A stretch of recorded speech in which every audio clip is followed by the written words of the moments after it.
Добрый вечер, дорогие гости и зрители моего канала. Пыталась этот ролик только что снять на штативе, но в таком случае телефон находится в определенном удалении от работы. И мне не понравилось, как выглядит эта работа на штативе, как освещение падает, и нельзя ближе приблизить, чтобы вы увидели многие детали, поэтому решила я, что лучше пусть, может быть, будет не так стабильно стоять камера, как она ведет себя в руках, но зато будет все более четко видно. Итак, перед вами работа «Осенний костер» от фирмы «Золотое руно». Размер работы 20 на 15,5 сантиметров, 5 цветов бисера, рисунок на искусственном шелке и дизайнер Есенова Индира. И сразу хочу большое спасибо сказать Индире и большое спасибо сказать фирме «Золотое руно» за то, что я в этой работе достигла главного. Каждая бисеринка, пришита мной, была пришита с удовольствием. Итак, в набор входила канвас с напечатанным фоном, иголочка, бисер и схема. Вот такая схема, я ее покажу, здесь ничего нет страшного какого-то, это просто, как знаете, как ориентир. Вот они, цвета бисера. Ну и давайте уже перейдем к самой готовой работе. Итак, вот она, моя красавица, моя готовая работа. Когда сегодня я принесла, показала коллеге своей эту работу, она сказала: фу, что ты мне несешь малявки. А я подумала, и ей объяснила, и, может быть, кто-то также реагирует. Но моя позиция такова.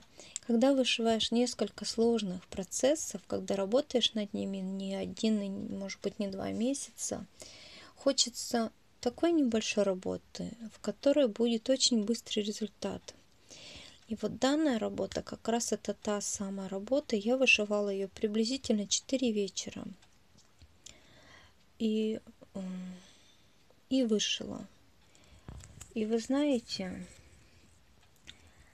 вся эта работа, для меня она прелестна. Значит, шов назад иголкой.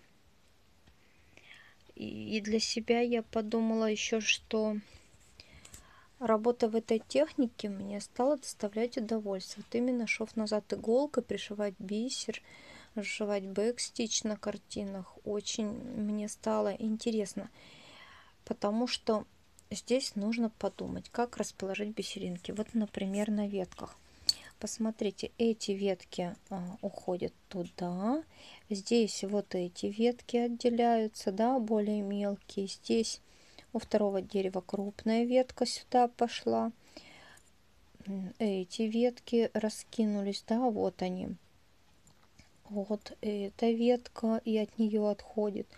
Вот она маленькая, двойная. То есть здесь нужно подумать, даже в каждом цветочке, вот, например, в таком, тоже нужно подумать, каким образом пришить и расположить бисеринку. А вот в контурных швах, вот в окантовочных, нужно проследить, чтобы бисеринки ложились ровно.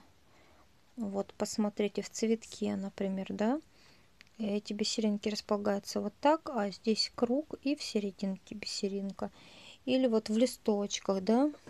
Сейчас я покажу ближе.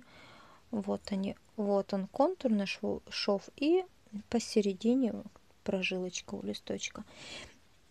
Но классная работа, замечательное впечатление. Значит, вышивала я ниточкой мононити от фирмы Модера. Первый раз я ей пользовалась.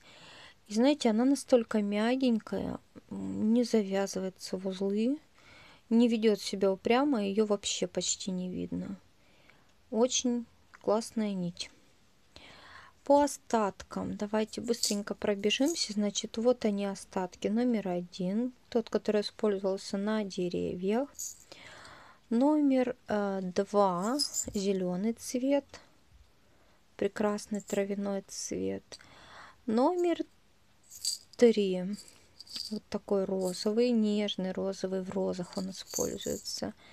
Номер 4 это прозрачный совершенно. И номер 5, посмотрите, его было много, его осталось много. Прекрасный цвет, желтый, золотистый какой-то, вот он очень замечательный. Ну вот, дорогие мои, я исполнила свое обещание, показала вам готовую работу. А вам спасибо за внимание. Всего доброго. До новых встреч.